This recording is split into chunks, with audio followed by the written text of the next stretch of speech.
nessa noite aqui sobre esse aspecto da lealdade e da fidelidade. O que a lealdade e a fidelidade ela fez na vida de algumas pessoas. Mas antes de entrar nesse assunto, eu queria ler com os irmãos João, capítulo 17. João, capítulo 17. Estamos lendo aqui já há 3 semanas. O seu capítulo 17. Seu versículo 20, 21, 22, e hoje nós vamos acrescentar o 23. O 23. Amém? João, capítulo 20. Capítulo 17, versículo 20. João 17, 20. 21, 22 e 23. Vamos lá comigo?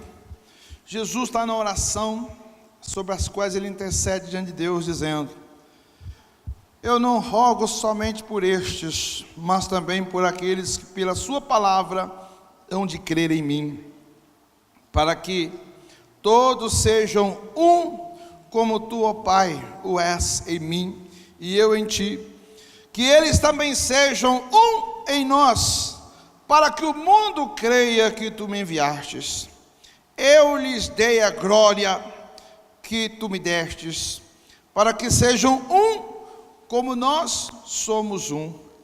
Eu neles e tu em mim, para que sejam perfeitos em unidade, para que o mundo conheça que tu me enviastes e que os amastes como também amaste a mim. Amém, querido? Irmãos, a questão aqui do um a um, do ser um com Jesus, ela vai além da nossa imaginação sobre isso que Jesus está dizendo. Porque se você observar em João 17 tudo, inteirinho, ele vai trazendo para este pensamento. Qual que é o pensamento? Pai, que eles sejam um, como nós somos um, e junto com eles, um, nós nos tornamos a unidade. Aí ele diz aqui que quando nós nos tornarmos um com Jesus, o mundo vai conhecer, o mundo vai se render, as pessoas vão evidentemente se render aos pés de Jesus, através do quê? Da unidade. Você sabe, meus queridos, que é muito importante. Eu poderia, até mesmo aqui nessa noite, falar só com a minha liderança a respeito disso, mas eu quero tomar um cuidado e externar para a igreja. Nós criamos há um tempo atrás, isso conversa com alguns irmãos na igreja. Aqui na igreja nós criamos há um tempo atrás um grupo na igreja, que ia ser o grupo que ia servir como recepcionista da igreja. E aí nós criamos esse grupo, e esse grupo logo se desfez. Mas enquanto o grupo ele era os recepcionistas aqui na igreja, quando a pessoa chegava no culto, você chegava lá, ele ia estar assim para você: oi, tudo bem? Seja bem-vindo, em nome de Jesus, entra, seja bem-vindo. Era o grupo de recepção. Só que entrava na igreja, estava todo mundo assim, ó.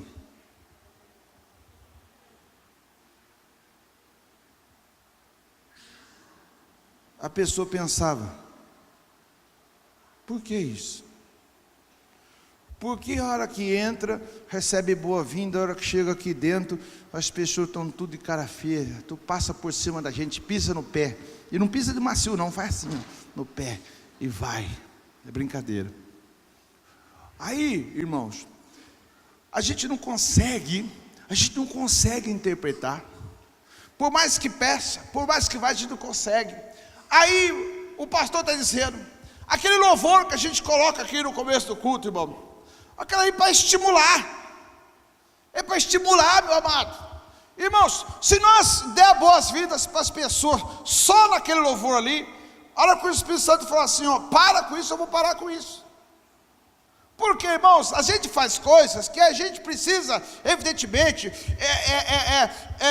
pensar, ser convencido. A gente precisa entender, querido, as coisas pela ótica do Espírito. Por exemplo, quando o Samuel vai falar com o Saul pega todos os animais, e o Saul está trazendo os animais todos. Aí o Samuel chega e fala assim: Saul, meu filho, Deus mandou você matar todos os animais. Eu estou ouvindo sons, eu estou ouvindo passo de animal. O que é isso? O que é isso, Saul? O que você fez? Aí o Saul falou assim: você sabe o que é, Samuel? Eu reservei os melhores do gado, os melhores das ovelhas, os melhores dos bois, os melhores cavalos, porque eu quero oferecer um sacrifício a Deus. Aí o Samuel falou assim: Saul, Deus se alegra mais com obediência do que sacrifício.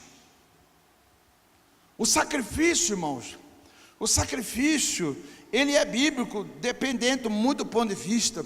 Mas, querido, Deus não quer sacrifício. Você sabe por quê? Você sabe por que eu estou afirmando isso aqui para os irmãos? Jerusalém tem um lugar lá, querido, que é o templo de Deus, o templo. Se você não sabe, onde tem aquela cúpula de ouro redonda lá, aquilo lá é uma mesquita que os muçulmanos tomaram.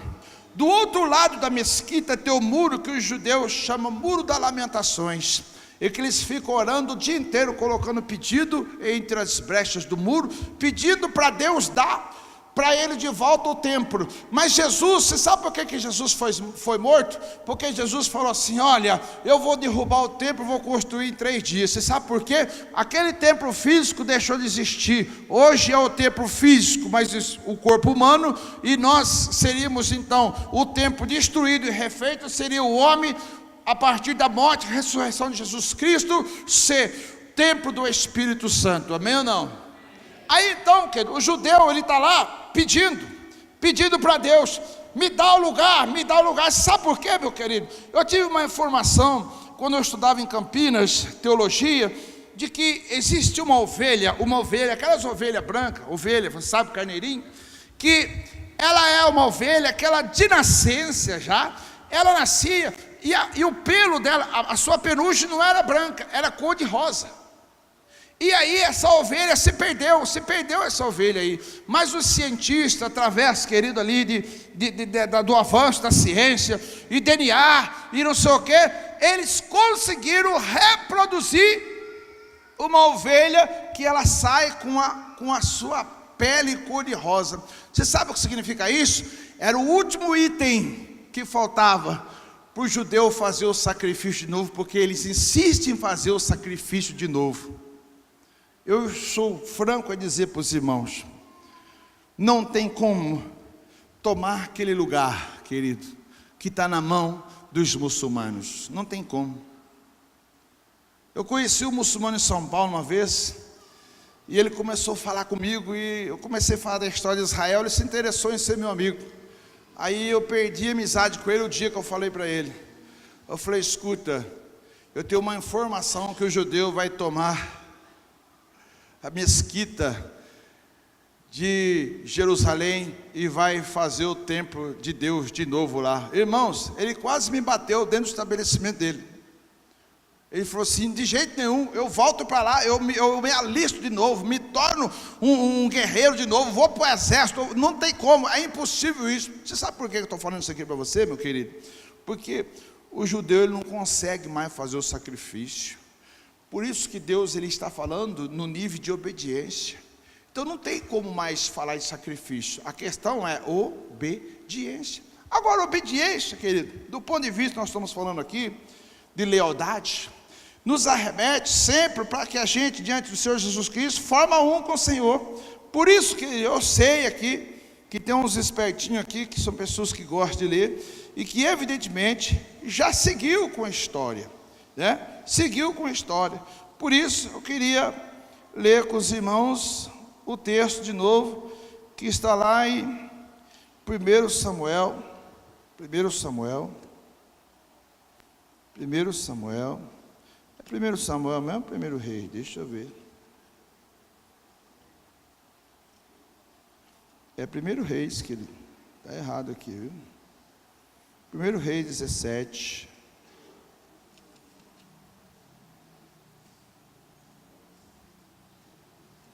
Isso. 1 Reis, capítulo 17. O texto que nós falamos aqui sobre fidelidade. Amém? Amém, querido? Lealdade. Lealdade, querido, é uma palavra, como já foi falado aqui, que mostra muito a relação no sentido horizontal, do homem para o homem, evidentemente obediência à palavra de Deus. Fidelidade é do homem para Deus, é no vertical, querido. Só que para você receber a bênção de Deus, você tem que estar na lealdade.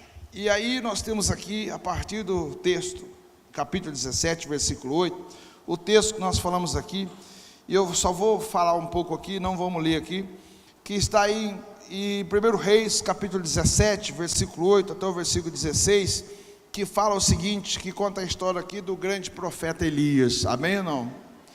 O profeta Elias, ele orou a Deus para que não chovesse, porque ele estava num desentendimento muito grande com o rei Acabe. Uma vez tinha casado com Jezabel e que estava tendo uma perseguição muito grande.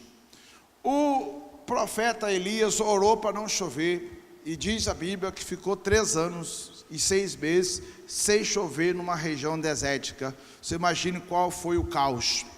Aí, meus amados, o Elias está ali, e Deus está usando os urubus, os animais, para sustentar Elias. Mas Deus chega, como falou a semana passada, a gente falou muito sobre isso. Deus fala assim: Elias, vai até Serepta, vai ter uma viúva lá que ela vai cuidar de você. Por sua vez, Deus evidentemente deve ter falado com a viúva e falado para a viúva: olha, vou mandar o profeta, o homem de Deus aqui, para você cuidar dele. Aí vocês conhecem a história, o Elias foi, e quando o Elias chegou lá, querido, ele viu a mulher catando lenha, ele falou para a mulher que ele estava com água, com sede, ela deu água, e ele pediu um bolo, e ela disse: olha, tão certo como vive o Senhor, eu estou aqui com a lenha, eu vou fazer um bolo, que vai ser o último bolo, que eu vou dar para os meus filhos, porque nós não temos mais nada, não tem onde recorrer mais nada, mas eu vou fazer, vamos comer a última refeição, e eu e o meu filho vai morrer. Aí, queridos, o profeta fala assim: não, tá certo, só que você faz diferente, você vai lá, faz o bolo e traz primeiro para mim, você vai trazer primeiro o bolo para mim. Aí, querido, do ponto de vista humano, seria absolutamente absurdo uma mulher que está vivendo numa região desértica, que ela não tem água, que não chove, que não tem farinha, que não tem supermercado, que não tem nenhuma possibilidade, ela chegar do ponto de vista ali, sem nada, sem nenhuma perspectiva, ela ir lá, fazer o bolo, e trazer, e dar para o profeta comer na frente dela, sendo que ela era a única coisa que ela tinha. Mas, irmãos, quando aquela mulher recebe uma palavra de Deus, com certeza, ela fez. Mas o que eu queria falar nessa noite aqui, que ela fez muito por conta da obediência. A lealdade, ela tem a ver com a obediência, porque você não pode partir do ponto de vista que só deva existir lealdade quando houver, querido, algo em troca, quando algo for recíproco. Lealdade, querido, com pessoas que você ama é fácil. Lealdade com pessoas que faz parte do grupo seu de amizade é fácil. Agora, lealdade, querido, é quando você for leal por uma pessoa que necessariamente não seja teu amigo. Pessoa que muitas vezes, quando você não tinha o Espírito Santo, você desejou até a morte dele. Agora não, agora você vai oferecer para ele lealdade. Imagina os irmãos, a mulher por obediência, ela foi, fez o bolo e entregou o bolo na mão do profeta. O profeta comeu o bolo, ela deve ficar olhando com o filho dela, obediência a Deus, mas ela foi o quê? Leal. Quando ele acabou de comer o bolo, ele falou assim: mulher, vai lá e faz um bolo para você agora. E qual que é o milagre? A mulher vai lá e chega lá, tinha farinha, tinha azeite, e ela vai fazendo o bolo, e os dois vão comendo durante aquele período. Só, querido, que olha para os irmãos ver o que é interessante. Deus falou com o profeta Elias: vai lá, Elias. Deus conhecia o quê? O coração da mulher. Por quê, querido? Olha para esse irmão ver aqui comigo agora, se você está aberto aí, em 1 Reis 17, a partir do versículo 17 também. Vamos ler, dar prosseguimento à leitura. Olha o que diz aí a partir do versículo 17. Depois dessas coisas, adoeceu o filho da mulher, da dona da casa. A sua doença se agravou tanto que ele morreu. E disse ela a Elias: que tens contra mim, homem de Deus? Vieste a mim para trazer à memória a minha iniquidade e matar o meu filho? Respondeu-lhe ele: dá-me o teu filho. Ele a tomou de seus braços e levou para cima, ao quarto onde ele mesmo habitava, e deitou na sua cama. Então clamou ao Senhor: ó Senhor meu Deus, também até esta viúva com quem me hospedo afligistes, matando o teu filho. Estendeu-se sobre ele, deitou-se sobre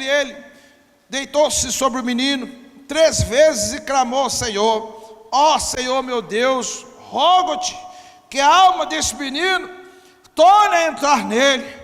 O Senhor ouviu o clamor de Elias, e a vida do menino tornou a entrar nele, e ele reviveu.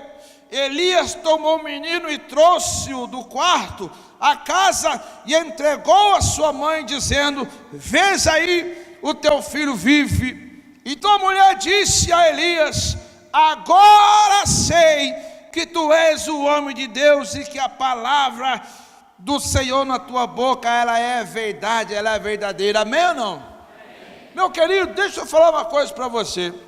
O versículo 24 aí,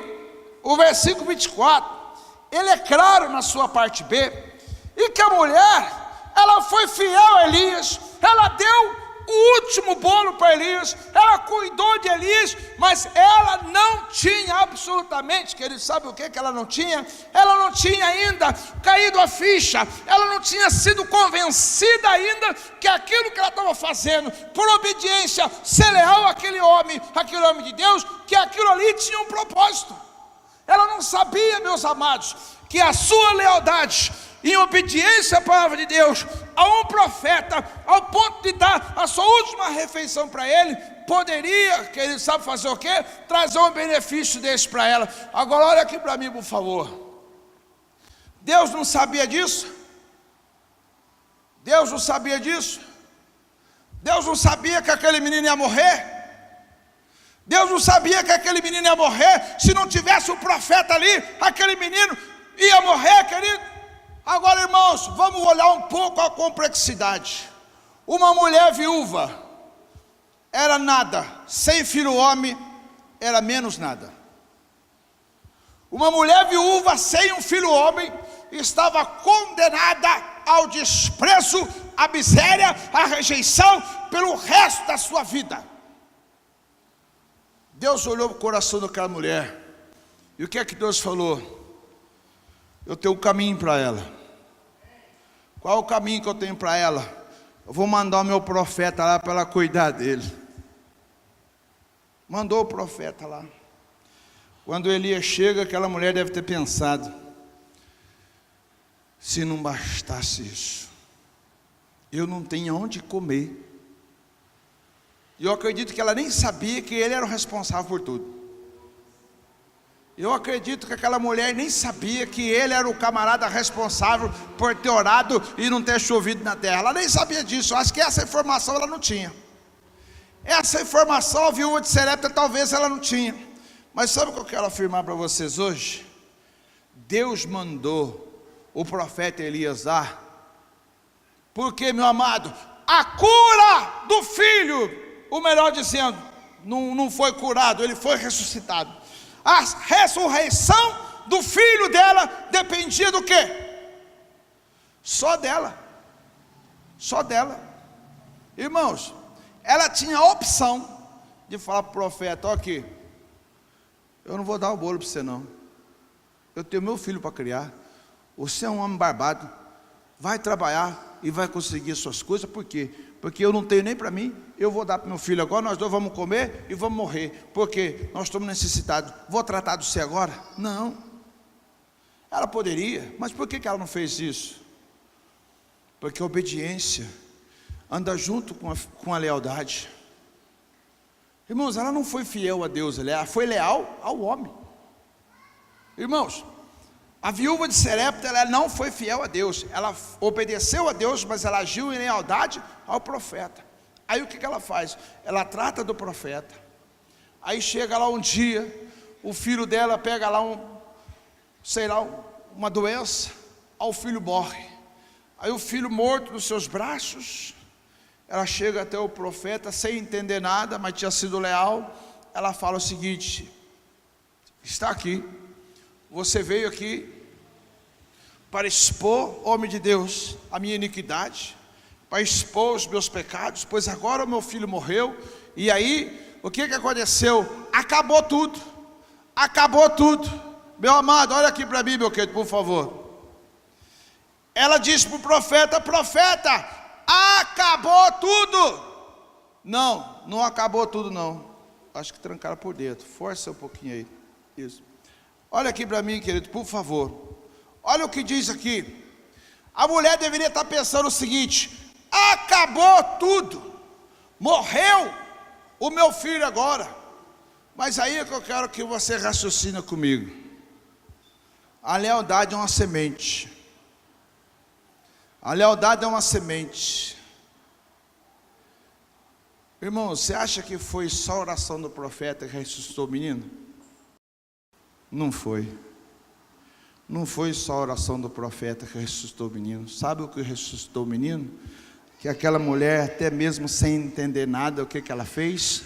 Ela foi, obedeceu e foi leal. Amém, irmãos? Agora, irmãos, a unidade da igreja parte desse ponto. Irmãos, você imagina se eu na igreja, como pastor, vou ter o direito de fazer e de ter opção, e de ter opção entre as pessoas. Imagina você, meu querido, que faz parte da igreja, se você for ter o direito de ter a opção de falar com um, de não falar com o outro. Não existe isso. O reino de Deus, irmãos, no reino de Deus não existe isso. No reino de Deus, que nós somos um só, somos todos do mesmo nível, o único que tem que aparecer é Jesus. Somos iguais uns aos outros no reino de Deus, meus amados. Isso é a unidade. Aí o que acontece então? O profeta vai lá e ele começa a orar a Deus. E qual que é a oração do profeta? Senhor, essa mulher tirou da boca do filho dela para me dar para mim. Essa mulher foi leal comigo. Eu estou hospedando na casa dela, o Senhor me mandou aqui, o Senhor está cuidando de mim, agora o menino está morto. Ele orou e o menino continua morto. Ele colocou o menino deitado e deitou sobre o menino e soprou. Talvez orou ali para que o fôlego de vida fosse transferido pela criança uma vez, duas vezes, na terceira vez, querido, o menino respira de novo e Deus devolve o fôlego de vida para aquele menino. Quando o profeta entrega o menino na mão dela, o que ela fala? Agora eu entendi. Ela fala assim para o profeta: agora eu entendi tudo. Irmão, olha aqui para mim. Você sabe o que eu acho que vai acontecer conosco? Quando nós chegar lá no céu, a Bíblia diz que a nossa mente vai abrir. E quando nós chegar lá no céu, quem pode dizer amém aí? Amém. Quando nós chegar lá no céu, amém, vai abrir a nossa mente.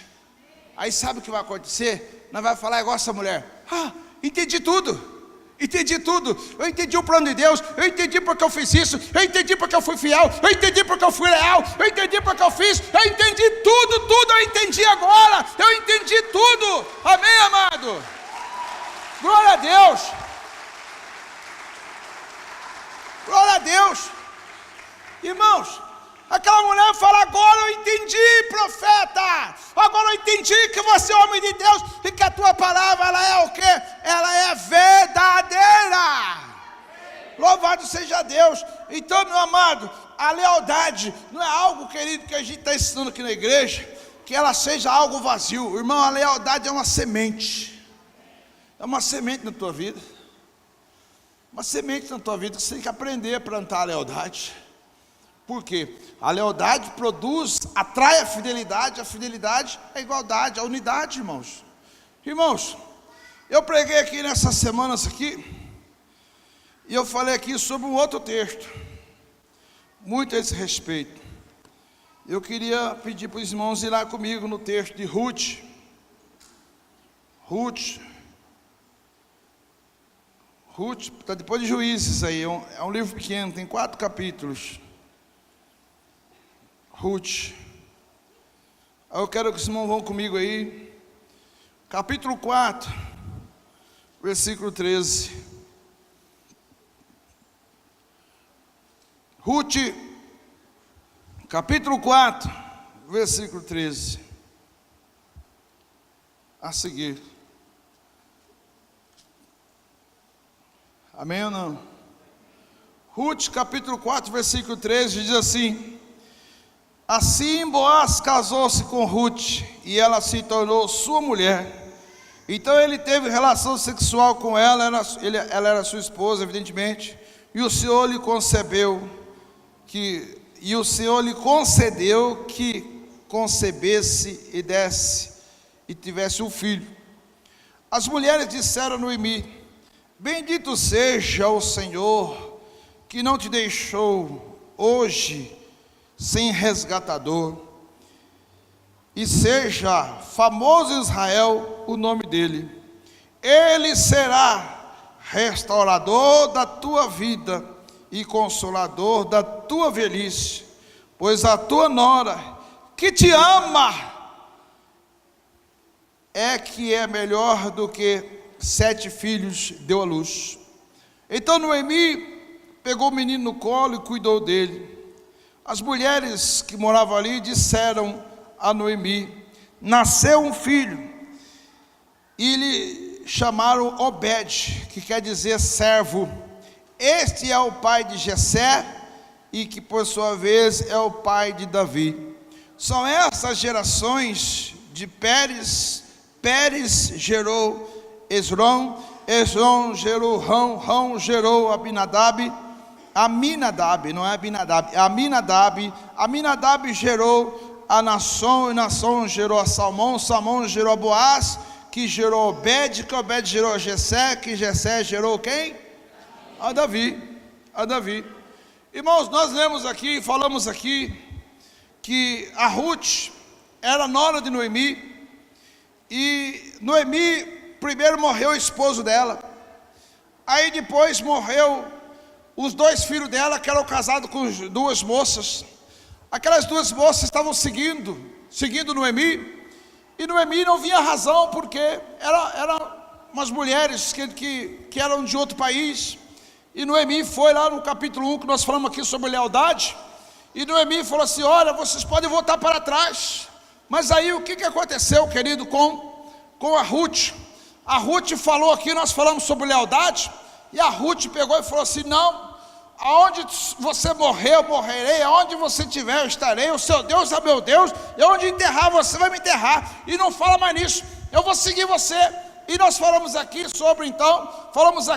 sobre a lealdade de Ruth com Noemi. Aí, meus queridos, a Noemi vai trabalhar, querido, trabalhar junto com Boaz, conheceu Boaz, e aí ela foi e casou com Boaz. Boaz casou, querido, com a Ruth. Agora, querido, nasce um filho homem desse relacionamento, e que o nome desse filho foi chamado Obed, quer dizer servo, que então foi o restaurador de quem?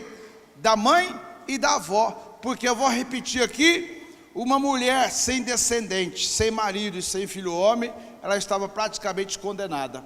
Mas agora observe bem, querido, a lealdade entre Ruth e Noemi deu uma mudança de história, porque agora nasceu um menino, e esse menino chama Obed. E aí então, o que é colocado sobre a vida de Obed? Obed vai ser o restaurador, tanto de Noemi como da Ruth.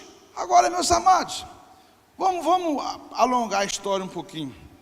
Desde o princípio, todo mundo sabia, presta atenção, que o Messias, Jesus Cristo, ia nascer da tribo de Judá, mas ninguém sabia qual família que era.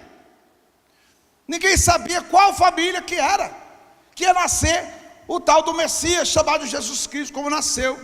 Aí, meus amados, presta atenção para os irmãos ver qual foi a força da lealdade da Noemi, entre a Ruth e a Noemi. Qual foi a força da lealdade, querido? Olha aqui para mim, por favor.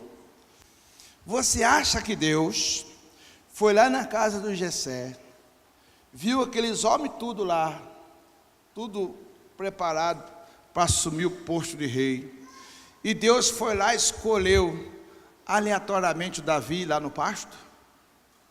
Você acha isso? Você acha que Deus ele foi ali e cumpriu a palavra, que Deus escolheu o pequeno para confundir os grandes, e que Deus olhou lá num tabuleiro dele lá, e chegou no tabuleiro lá, apontou para a família de Jessé e foi lá? Não. Você sabe o que tinha na família do Jessé, irmãos? Tinha uma aliança de lealdade que a Ruth plantou lá atrás junto com Noemi.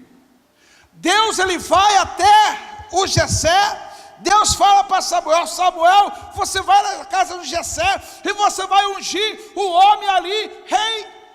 Quando Samuel chega lá, querido, para ungir o homem a rei, para substituir o rei Saul, Deus vai e escolhe o Davi, que era um jovem franzino, ruivo, que estava cuidando de ovelha. Meu amado, Deus escolheu Davi por conta da aliança, por conta da lealdade que Noemi, querido, tinha tido com Ruth, e Ruth com Noemi. Foi por conta disso que Deus fez isso.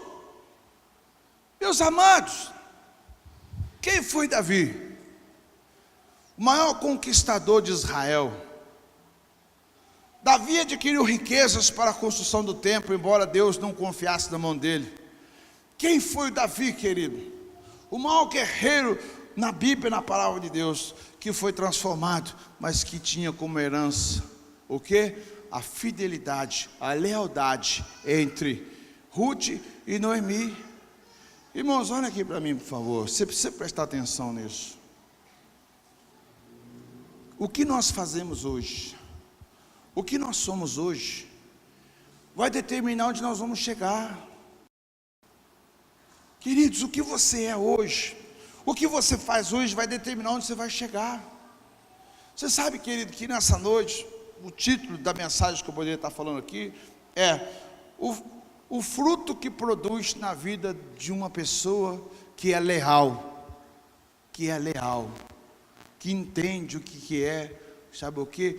Que entende o que é unidade. A pessoa nunca mais vai estar sozinha, ela nunca mais vai sofrer, ela nunca mais vai sofrer o desprezo, ela nunca mais vai ficar, querido, com uma vida isolada, cheia de ressentimento, nunca mais vai ser. Mas aí, querido, que entra a questão. As pessoas precisam entender isso.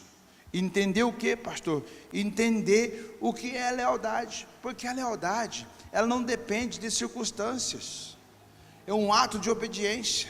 Assim como foi com Noemi, com Ruth, assim como foi também, querido, assim como foi também com Ruth, foi com Gideão, também foi assim.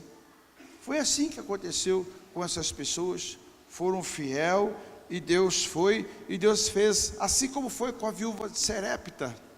Então, meus amados, para nós encerrar falando sobre esse tema, lealdade e fidelidade, é uma semente que você tem que plantar no teu coração, porque a lealdade, ela vai levar você a tomar atitudes, que muitas vezes são atitudes que talvez, que eles sejam bem diferentes daquilo que você pensa, mas você vai em obediência à palavra de Deus.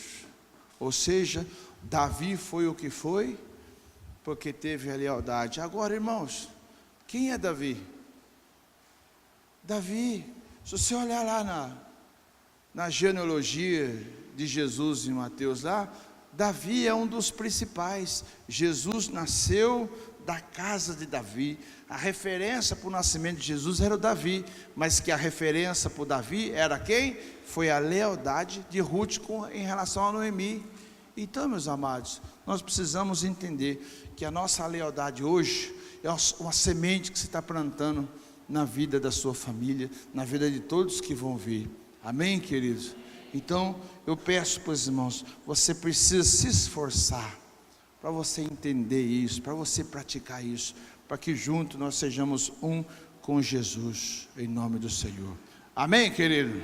Se você crê nisso, aplauda o Senhor Jesus, por favor. Glória a Deus. Aleluia.